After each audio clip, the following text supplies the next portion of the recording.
Welcome to This Old Camera. I'm your host Azriel Knight, and in this episode we take a look at Kodacolor VR film.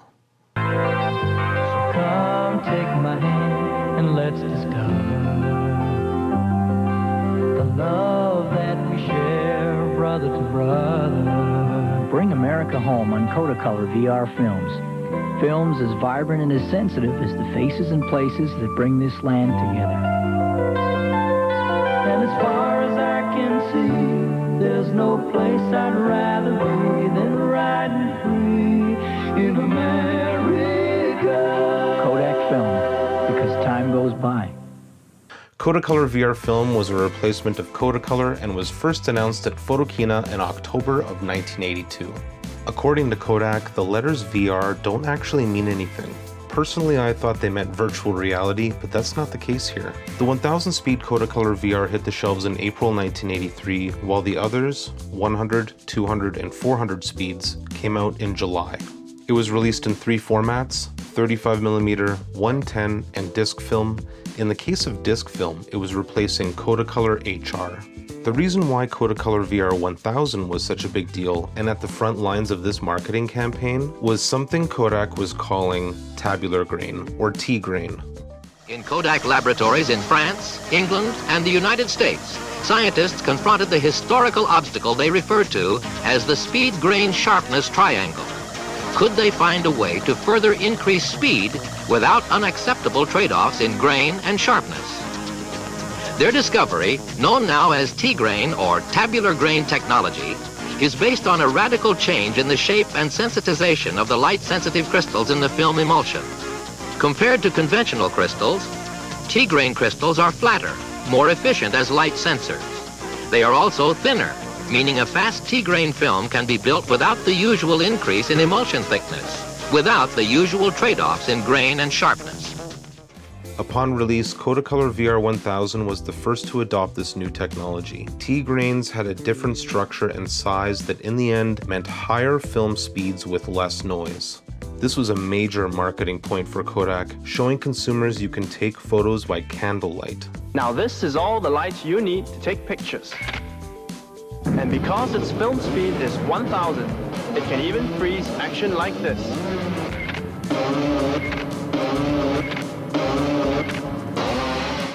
In April 1983, Popular Science stated, "The significance of T-grain technology extends beyond that of Kodacolor VR 1000. All standard films, color and black and white, depend on silver halide grains for their light sensitivity. There is little doubt that the new technology will be extended eventually to all Kodak films."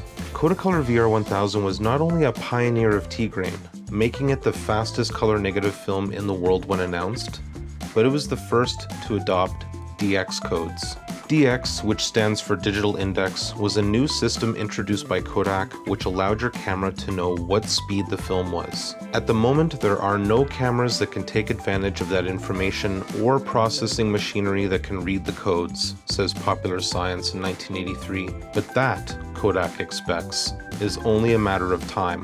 What a gutsy move by Kodak to release a coding system that couldn't be read by anybody. The risk paid off though, as DX coding was incorporated into cameras, beginning with Pentax in 1984. Between all of this branding and innovation, Kodacolor VR was a major hit. All of the new VRs give better color and saturation than their very respectable predecessors, says a popular photography writer, and the prints are bright and beautiful.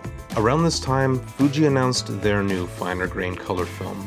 Popular Photography did a side-by-side comparison between the 100 and 400 speeds. Both films were shown to have fantastic results, though VR 400 had more grain. Popular Science did their own side-by-side of Kodak and Fuji in August. Their assessment was that Kodacolor VR 400 was actually more color accurate than their 100 speed, and Fuji's primary issue was too much contrast, resulting in near blown-out highlights. By 1986, Kodacolor VR was replaced by Kodacolor VRG, and VRG would eventually become Kodak Gold. But this is where it all began, and some might consider this the golden age of Kodak. At the very least, it's a significant milestone in the history of photography. From here, we'll take a look at what it's like to shoot a roll of Kodacolor VR 30 years later, how much it'll set you back, and whether you should shoot it or shelve it. I purchased a roll of Kodacolor VR 400 from eBay. After shipping, I paid 32 Canadian. I actually think this is too much, and if I didn't have a deadline, I'd have waited for a better deal. The general rule about old film is to cut the speed in half for every decade it's expired.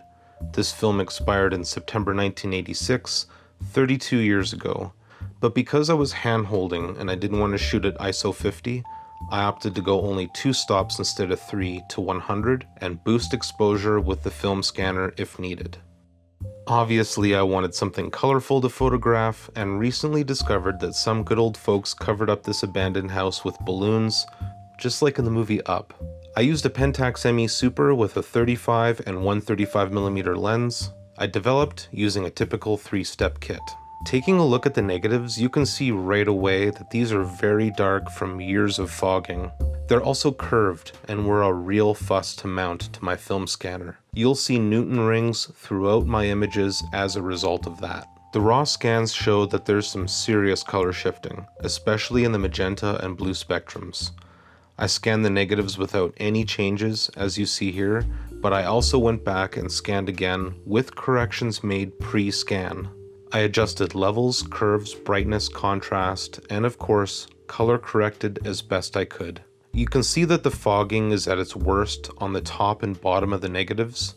This could be because the edges deteriorate first due to some chemical reason, or just because the top and bottom of the film canister would be the most vulnerable. Either way, this occurred throughout the entire roll. I had planned to make additional adjustments in Lightroom, but honestly at this point it's kind of like polishing a turd. I ended up making some gradient adjustments to the edges of the frame and I left it at that.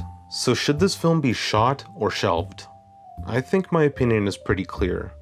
While black and white film can have a certain charm decades after expiration, the same cannot be said with color.